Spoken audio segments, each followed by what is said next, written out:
Hey everybody, welcome to Beauty and Beard. I'm Troy, I'm Chaka Burnett. and we welcome you all to this podcast that we're doing today. Just want to let you all know, give you a heads up. This is mature content, and so you may want to be cautious as to if you want to share this with kids around. We are going to be talking about some topics that are sensitive to us, and we hope that you enjoy. And I know for you, like you didn't want to show yourself, and correct me if I'm wrong. I know that you didn't necessarily want to come out and start sharing and to emote in front of me because you were trying to protect me. Why did you feel like it was necessary for you to protect me? Um, for the reason that you said, the whole idea in my mind, I knew that you had probably thought I'm not going to be a father, and it our friends again, like you said, were so our friends, a good bit of them, and it wasn't just these particular friends, but our friends married each other. Hmm. Um, and so All of while our friends married each other. yeah, but I said it wasn't just that group for a Yeah. Hmm. particular reason. Hmm. And so while I am having a relationship with the females and, seeing the pregnancies and experiencing all these things and stuff like that, my husband is having relationship with the males and experiencing fatherhood and all of that stuff as it's going on. That included family because our cousins had babies at the same time. Yeah. Literally everyone had babies at the same time. And so these were the conversations that we were having on both ends. I was having conversations with them about motherhood. He was having conversations with the men about fatherhood, and he was holding the babies and stuff like that. And so in my mind, I'm like, if I'm sitting here thinking about what I'm thinking about, he may not think about it as much in between like I do, but I thought that you possibly were reminded of it every time we were around Hmm. these individuals. And so I was like, I can handle it in the way that I do. I don't know what handling it looked like. Didn't know what handling it looked like for you. And so in my mind too, it was like, well, we're in this predicament because my body's acting up, and so it's not really fair to him, and I just wanted to make sure you were okay through it all. Even though I knew we couldn't do anything about it, I was like, I just want to make sure my husband is okay. It's so funny, and this is when it comes to certain things, it's us, and then for other things it's me. Mm-hmm. When it comes to you specifically, Mm-hmm. here I know that sounded like a bunch of gibberish, but let me try to break it down for you. So when it comes to money, it's our money. Hey, I'm spending. We oftentimes joke about that in the sense of I'm like, hey, my check came in, so blah blah blah blah blah. She's like, it's called a joint account, okay? And so we share this money. Now we both work, but we joke about stuff like that. So we when it comes to certain things, it's us. Majority of times it's us. But in this situation, you took it as it's just you. Mm-hmm. Uh, I didn't take it as it's just me, to be honest. I felt like it was us, and it affected us. But the truth of the matter is, when infertility is on one end, and I'm only speaking for myself, but Mm-hmm. I've talked to several women who have been in this position as well, and they agree. When it's you that is the factor that's not working correctly. Yeah. Um, there's a moment when your mind goes to, if you weren't with me, you could potentially be a father. So like the thought sometimes that you could literally walk away, not saying walk away like infidelity or we divorce or anything like that, but just the whole hypothetically, you could walk away, like if I were to die today, something like that, and have a child. You could be 80, 90 years old and a woman get pregnant and have a child.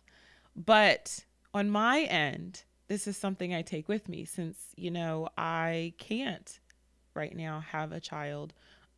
It means that if I walk away or whatever, no matter who I'm with, this is still an issue. And then also at this point in my life of knowing that I'm I'm 40 now, and so my body is preparing for menopause. That seems a lot more finite than it used to. So that's why. It's really just because looking at the circumstances realistically from a physical standpoint, it means a little bit more for me in this situation than it does for you. That's why.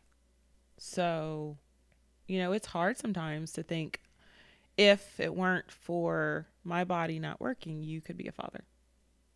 So that's one of those things where, again, when I think about you, I'm like, okay, I have to come to terms with the fact that wherever my life would take me, this is what I have to walk away with. But I also have to, in my mind, think about the fact that you are in this because of your faithfulness to our marriage, because of your love for me, all of that stuff. You are putting yourself in this position for that reason. And so then, of course, the love that you give me and loving me that way makes me want to love you back and make sure that you're okay. Yeah, but when you're dying inside, that kills me. I know. That is a hard line to walk on. It really is. Oh, he's so cute. We in this thing together. I know. Another thing too for me, honestly, when you're dealing with something like this, the last thing you want to do is steal the joy from others. And so when you mentioned the fact of, I think I've shared this with you before, but I can't remember. But one of the reasons too why I at the time didn't want to tell a lot of people was because I didn't want to steal the joy from others. It can be a real downer when you're dealing with this issue in the present moment and you're talking to your friends who are, 7 months along and 6 months along, and you're saying, hey, I can't do that, and I'm feeling a certain way right now, or my emotions are high, and my emotions are high naturally, but they're also high because I'm on hormones right now because I'm trying to do what you're doing. That's another thing too. For a good bit of this, I was doing medication, in order to hopefully make my body a little bit more welcoming for pregnancy. And so I didn't want to, in any moment, show up at a baby shower and start crying, or show up at someone's house, or they make an announcement to us and I actually, share in some way, shape, or form on my face how I was feeling at the announcement, or how, whatever.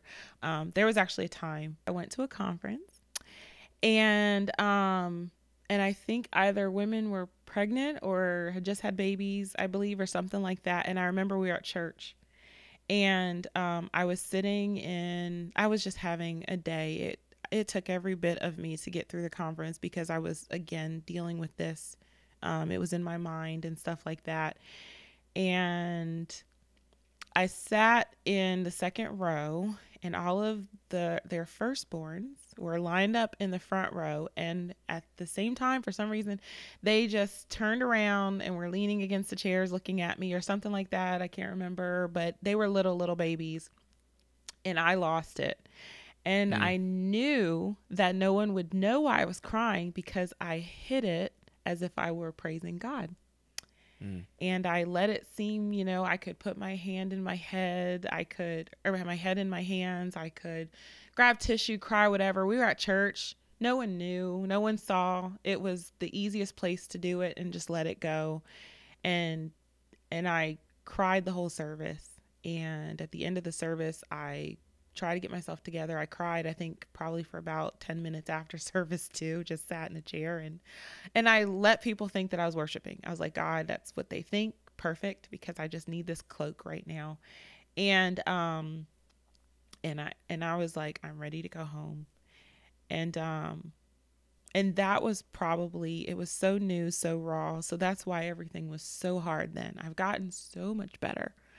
But those are the kind of things that I went through in the very beginning when this was all new and fresh, that I didn't know how. I didn't want to bring down our relationship. I didn't want to bring down others in the moments of their joy. And so it's like, how do you share with people who can't understand, who aren't going through this, or aren't having this issue, that you are secretly dying inside?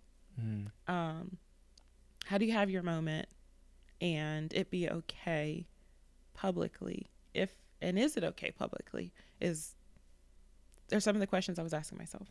So those are the reasons why I did not disclose it or want to disclose it right away. The womb wasn't, it was just fresh. So we still have more of the story to tell, but I'm curious. So what brings you to this point today that you're willing to share it?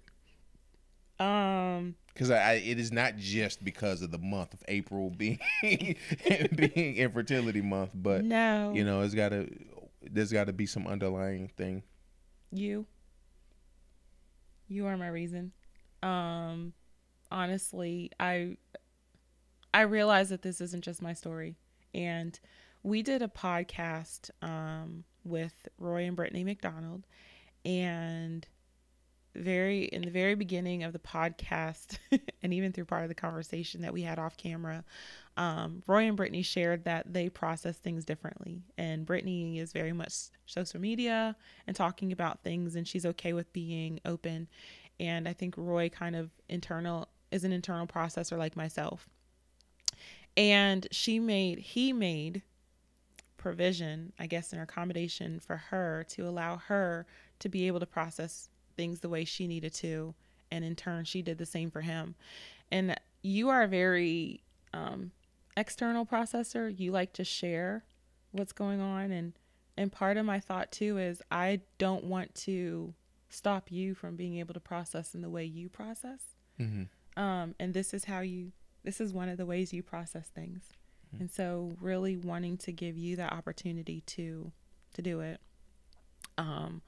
Also wanting to be able to at least be open that this is something that we're going through, because of the questions that I know that are out there. Everyone knows we love kids, and everyone knows, I'm pretty sure there have been speculations of maybe they just can't have children, or maybe there were thoughts of they're just waiting kind of deal. I don't know, but hopefully this will clear that up for anyone who's willing to watch, so they'll know the answer, and so they'll stop asking us, when are you having children? Do you want to have kids?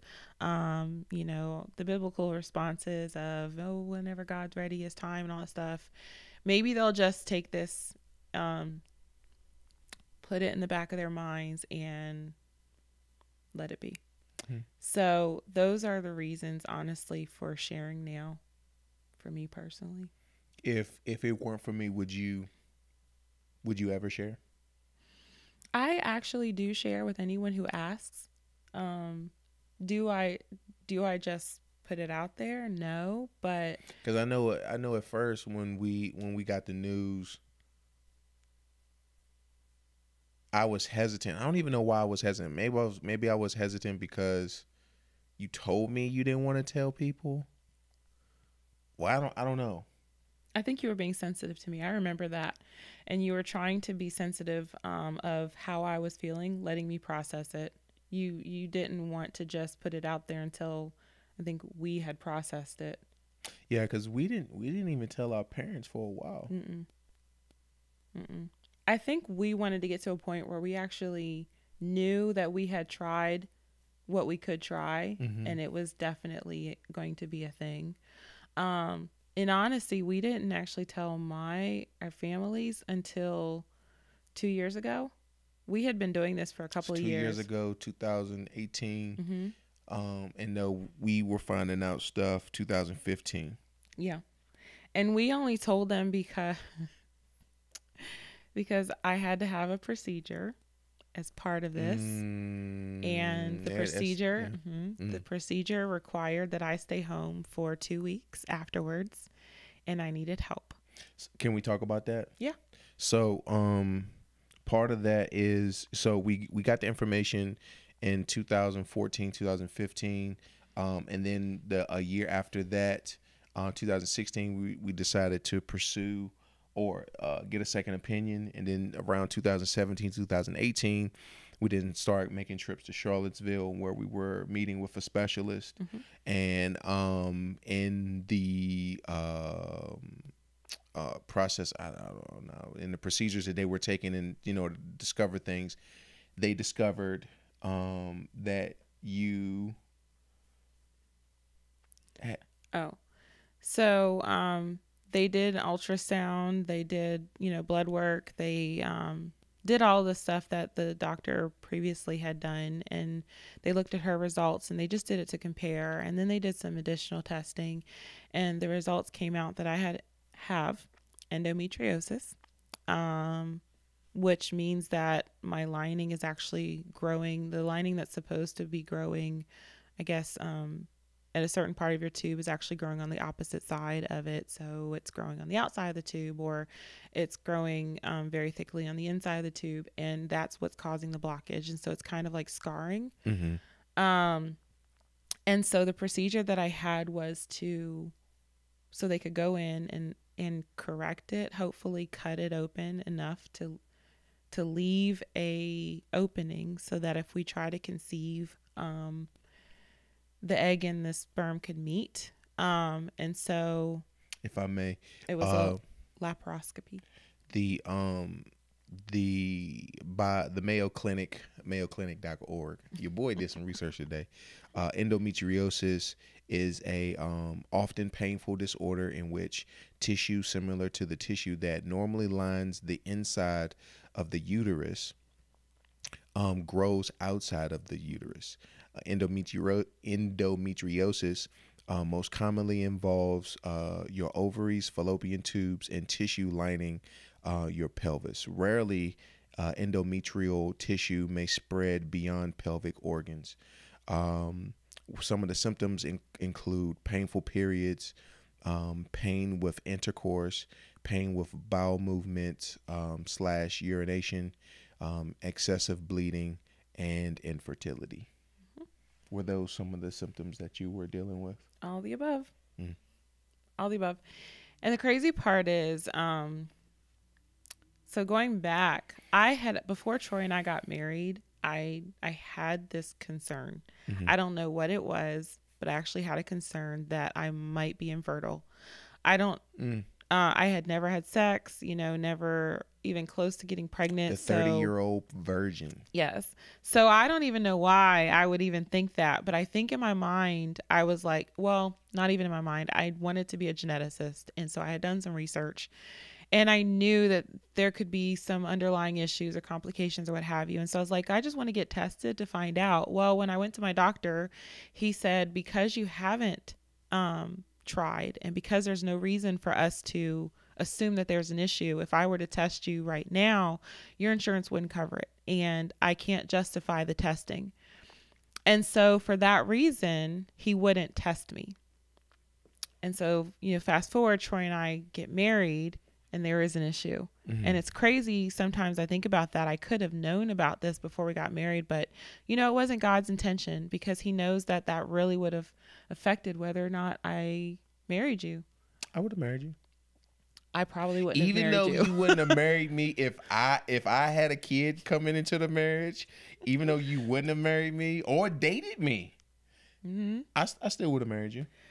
I can't say that I would have married you if I had known beforehand that I couldn't have children. I'm going to be honest. I probably wouldn't have.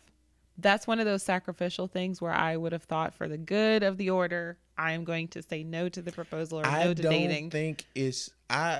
Okay, yeah, you're right. I'm not saying it's right. I'm not saying it's right. Here's what I would say. I don't think that would have been fair. And we're talking hypothetical, so let's not even get upset about this. But hypothetically, I don't think that would have been fair. I think it would have been I think the fair thing to do would have been to tell me if you had got the results. We didn't know for sure. Mm-hmm. So it would have been if you knew for sure that this was an issue and you got results, doctors told you blah, blah, blah, but you never told me, and then I never got an opportunity to make a decision on my own, that would have been unfair. But because we didn't know, mm-hmm. But I still would have married you though. So I think I actually got tested the year that you and I weren't together. I think I had requested the test the year that you and I weren't together. Not not after we started dating. I think I'd actually requested it during that year in 2007 that we weren't together. Speaking of tests before we got married, Chaka made me take an STD test before we got married.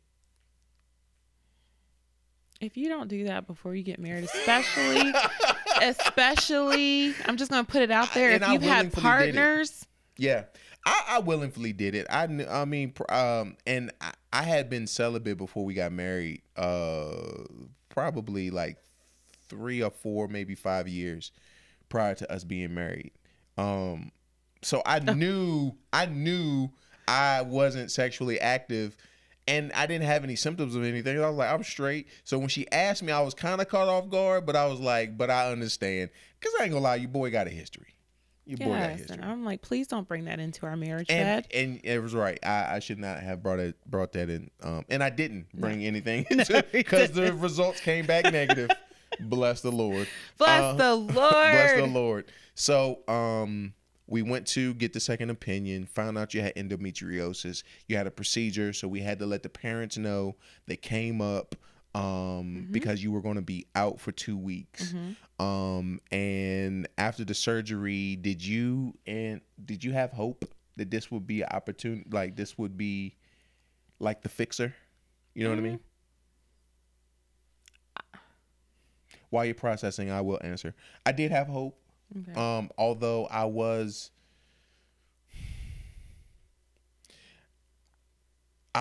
had hope, and I still do have hope. At the same time, mentally, I'm like, but if it doesn't come to fruition, then that we after the procedure that we get pregnant, then I'm okay with that. One of the biggest things, though, is that with the procedure of dealing with the endometriosis was I was happy that some of the issues that you were going with were being addressed, that you were going through were being addressed, because the process was to hopefully eliminate some of those things, but it only sticks for like, what, 2 years? Less than 2 years. 6 to 9 months. Yeah, so I was like, well, at least there will be some relief from some of these symptoms for a period of time, because I really wanted you to be I really didn't. I don't know. I just really wanted what was best for you. Yeah. So, thank you. Thank you. So the testing actually revealed a couple of things. It confirmed that I wasn't ovulating. It confirmed that my tubes were blocked. He went in and actually took these beautiful pictures, if you can imagine, that showed it so clearly where the blockage was. So it was really nice to be able to see it. And then it was, while I'm in there, if I can maybe fix it a little bit, then I will try if it's not too bad. And so when you asked if I was hopeful, I think because of the way he presented it in a way that was just so good, because he didn't want to give me false hope or give us false hope. And so I erred on the side of caution, and I was like, I'm not gonna, the best case is it works, the worst case is it doesn't. And so I'm just going to be neutral just in case, because I had been through so many highs and lows over the years that I didn't want that to happen again. And so so when we finished the testing and I knew we had to wait, I was like, all we can do now is try, and we'll see what happens. And so that's how I felt. I didn't have a hope. I did not have hope. I just was like, it's another attempt. Yeah. So we had the procedure, and then you're home 2 weeks. Shout out to Mama J. Shout out to Grandma. Did she come and stay? Grandma came. How long did she stay for? I don't think she stayed. I think she just actually came up to see me on a Sunday. Okay. But mom came. Your mom came. And then your aunt came. And then my aunt came. And they all stayed. Shout out to y'all. Yes, thank you so much. for coming and And then loving you on. stayed like 2 days, I Yeah. think. Now, don't I would have stayed longer. Shaka forced me out the house. They were here, so he didn't have to be here. She forced me out the house. I wanted him to have some type of normalcy. And but they were awesome. They came in and they did everything, and we had some great bonding time. And then after Shaka was healed, so we went back to trying, and that was what, 2 years ago. At least. Yeah, it was that 2 years ago. Yeah, 2018. So we're still trying, and hopeful at the same time. Yeah, so I do have to tell you, there are multiple issues beyond the two that I mentioned, the fact that I don't ovulate and the fact that my tubes are blocked. And to be honest, it's been 2 years, so they're probably blocked again. So the doctor said that each time we wanted to try, I would have to get the surgery again in order to correct it. And with any type of surgery, there's scarring. And so the adverse effect of that could be worse scarring than is already there. But also, my lining sheds early. And so I don't have the window that most women have, which is somewhere around, day 14, you're your most fertile. And then you have a couple days before and a couple days after. Normally, your menstrual is your lining shedding. So for 2 weeks from that day 14 to like day 28, if you're pregnant, the baby is incubating. And the baby is making its way towards your uterus where it can implant and you can get pregnant. And implantation, starts the whole process of you're pregnant. I mean, you're pregnant before that, but at that point, your baby is not going to be flushed out of your system and things like that. So for me, my lining actually starts shedding somewhere around the time I'm supposed to be getting pregnant, and it keeps going until the time when it would implant. So in addition to a medication to make me ovulate, a surgery, and there's something else I can't remember, I also have to take medication so that that prevents my lining from shedding so that the baby can implant into my uterus if I get pregnant. So there are multiple things going on with my body that make it very challenging to get pregnant. You laid it all out there. Laid it all out there. I did not expect you to do that. So, well, that's all of it. So we are, this was a step in the direction of us processing everything. I'm not going to say that,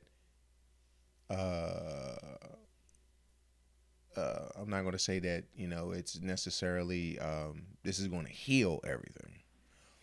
But this was us wanting to share our story because we know that other people are going through the same thing. And what we want to do is we want to let you know that you're not by yourself. And we don't want you to be how we were, secretive, hiding, and just really upset because through this whole process, we haven't handled it the best. Let me keep it a stack with you. A stack, for those who don't know, is 1,000, which is a synonym which we use oftentimes for 100, which means 100%.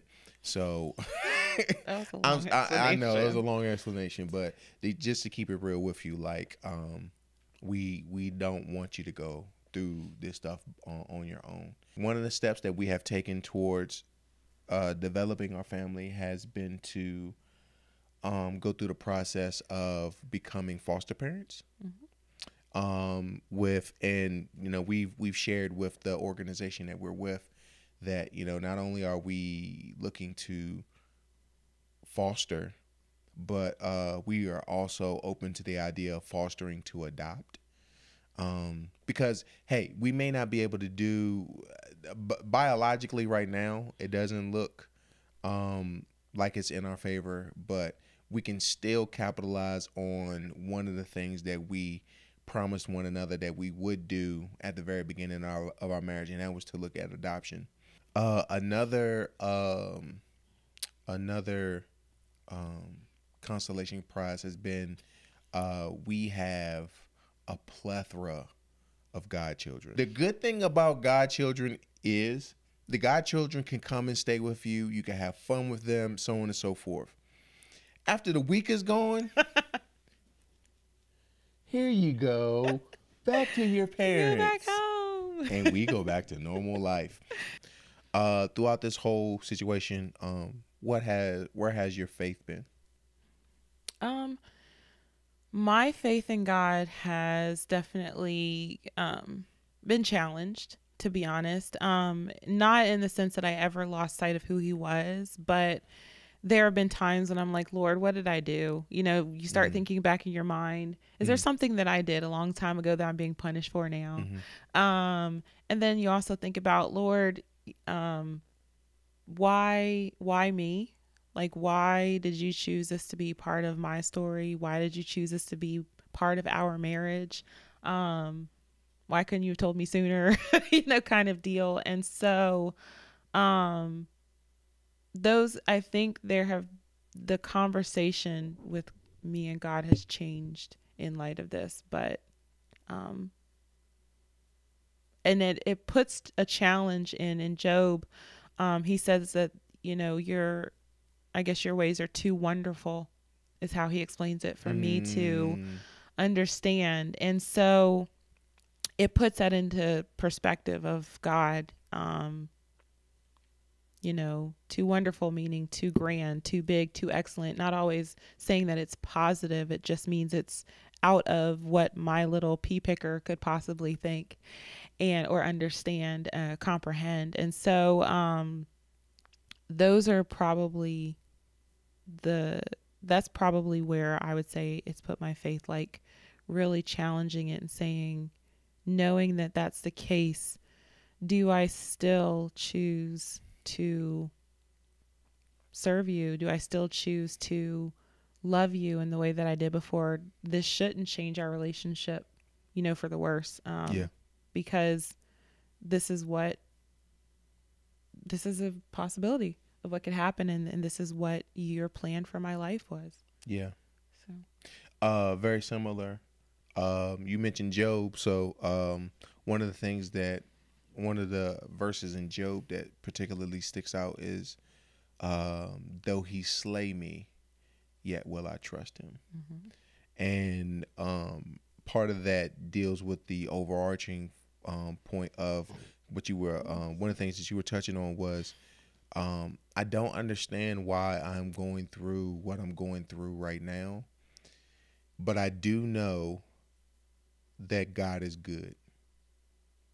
And because God is good, he has a overarching plan that he's trying to orchestrate, and or that he's orchestrating through us. And so I don't know what that ultimate plan is, but daggone it, it must be a whole lot better than my desire to be a father at this time. And I'm just and that has allowed me to be patient and waiting to see exactly what's going to be revealed. And just accept it. Just to accept what's going on right now, knowing that there must be something bigger and greater that's behind it. Yeah. So, wow, that was so how I handle emotional type of moments and stuff and things of that nature, and it gets me in trouble a lot of times. I make jokes and I laugh, so we laugh just right now to keep us from crying. I definitely kudos to you for being willing to share everything. You bear it all today. Yeah. Thanks for creating opportunity. Yeah. I hope honestly this helped you, because I know that you are, again, we process differently, and I know that just as I guess it's been probably just as hard for you as it's been for me. throughout these years, trying to understand God's plan in terms of our family Yeah. and why this would be our story. Um, and so, like I said, I know that it's something that I deal with on a regular, and I process, and you process externally more so than I do. So I hope that this is something that helps that for you Yeah. as well. And I hope it does something for you too. Um, yeah. I hope it does. Yeah. Thank you. Thank you. We're not supposed to kiss till the end. Yeah. Let's wrap it up. Well, before we go, can I give a little something to the ladies? Yeah. By all People? means. Okay. So, one of the things I wanted to share with any of the women who are dealing with infertility, or even loss, because infertility is not just Mm-hmm. an issue that Mm-hmm. it means you can't have children, but for the women who have had miscarriages as well, um, especially those of you who have tried and had a baby in you and not been able to carry a baby to term, or have had an ectopic pregnancy, or anything that has enabled you from having a child, even if you have children now. My heart goes out to you. Definitely, we're praying for you. But I wanted to share a couple of resources that I have found extremely helpful for me along the way. I go back to them again and again. One of them is a book by Lisa Turkhurst. It's called It's Not Supposed to Be This Way. And it's just a general book about anything in your life that could have thrown you for a loop. But I really love it. Again, it's Lisa Turkhurst. It's Not Supposed to Be This Way. Also, Thriving Through and After Infertility and Loss by Justine Brooks Frockler. Another thing is Longing for Motherhood by Chelsea Patterson Sobolik. And hopefully we'll put these in the comments or something. and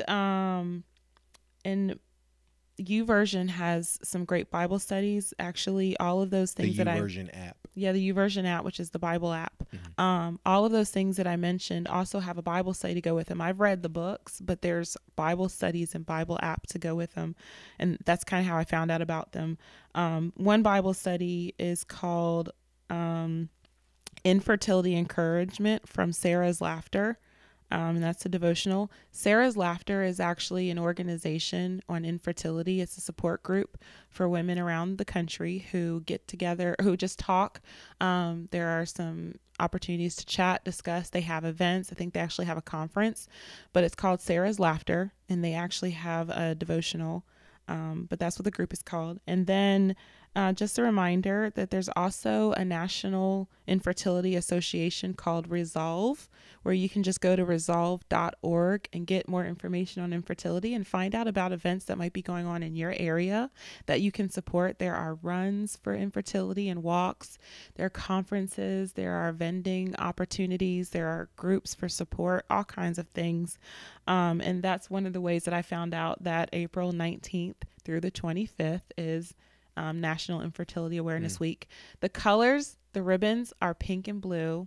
So if that's something that you want to support or that you deal with too, a pink and blue ribbon is just an easy symbol for that. And ironically, Troy, What is that, Chaka? There's a fruit. If you wonder what the symbol for infertility is, or what the I guess I don't know what you would call it, it's a pineapple. Isn't that crazy? It's because apparently a pineapple has a lot of the nutrients that you need in order to make your body more welcoming for fertility. And so they've adopted the pineapple as the national symbol. That's pretty cool. Isn't that interesting? That is interesting.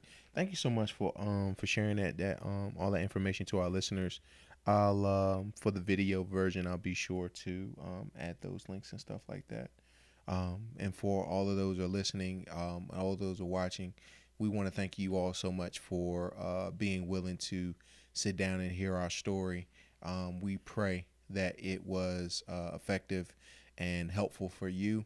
And if not for you, you know someone who is going through the process of infertility, at least you can get a little insight of some of the things that they are dealing with. And thank you all for tuning in. This is your boy Troy And Chaka Burnett. and thank you all for coming by. Peace. Love you. Love you. Peace.